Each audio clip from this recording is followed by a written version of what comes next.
$789,000 ապրանք 2025-ին, $5,757,000 էլ միայն այս տարվա առաջին եռամսյակում։ Սրանք Ադրբեջանից Հայաստան ներմուծված ապրանքների թվերն են, կոնկրետ դիզվառելիքի, որը նախորդ տարեվերջից վաճառվում է մեր շուկայում։ Ադրբեջանի պետական մաքսային կոմիտեի հրապարակած ցանկում մեր երկրի անվան կողքին գրված թվերն աննշան են մյուս պետությունների համեմատ, որոնց հետ Բաքուն առևտրաշրջանառություն ունի, ինչպես նաև իրենց ընդհանուր արտահանումների ծավալի մեջ։ Իրականում, սակայն, չնչին է այն թիվը, որը ներկայացնում է հակառակ առևտուրը։ Հայաստանից Ադրբեջան $960 միայն, ընդ որում Երևանից Բաքու որևէ ապրանք չի ուղարկվել։ Երրորդ երկրից Նիդերլանդներից են վարդեր ներմուծել Հայաստանի տարանցիկ ճանապարհով։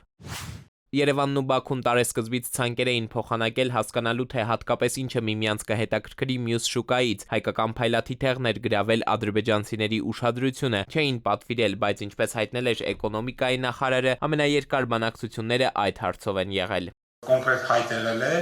եւ կոնկրետ հետաքրքրություն է եղել փայլաթիթեղի նկատմամբ եւ կոնկրետ կոդի փայլաթիթեղի համար ադրբեջանական կողմը խնդրել է կոնկրետ գին եւ մեր արտադրողը տվել է, այսինքն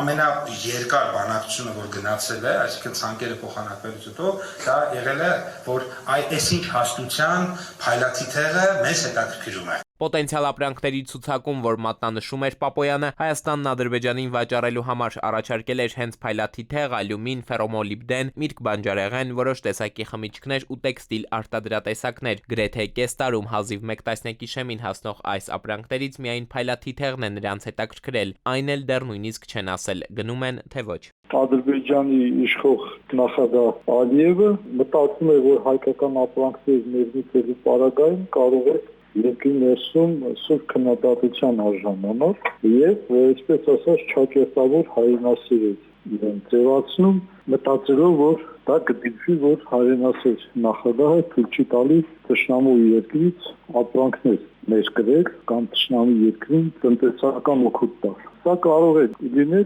քաղաքական ենթատեքստ պարունակող քայլ, կարող է լինել եւ պարզապես տնտեսական։ Իսկ այն, որ մենք ենք Բաքվից առևտուր անում նաև այլ ապրանքներ, որ պարզապես նրանց տարածքով է մեզ հասնում, Հայաստանի իշխանությունների գնահատմամբ հիմա արդեն սովորական երևույթ է։ Նաև հաստատված խաղաղության վկայություններից, ինչպես հենց իրենք են ձևակերպում, սակայն փորձագիտական վերլուծական համայնքում այս կարծիքին չեն։ Այստեղ հիշեցնում են Ադրբեջանի կառավարության հաշվետվության ձևակերպումը, թե սա պարզապես առևտուր է։ Էդուարդ Պողոսյան, ժամը լրատվական։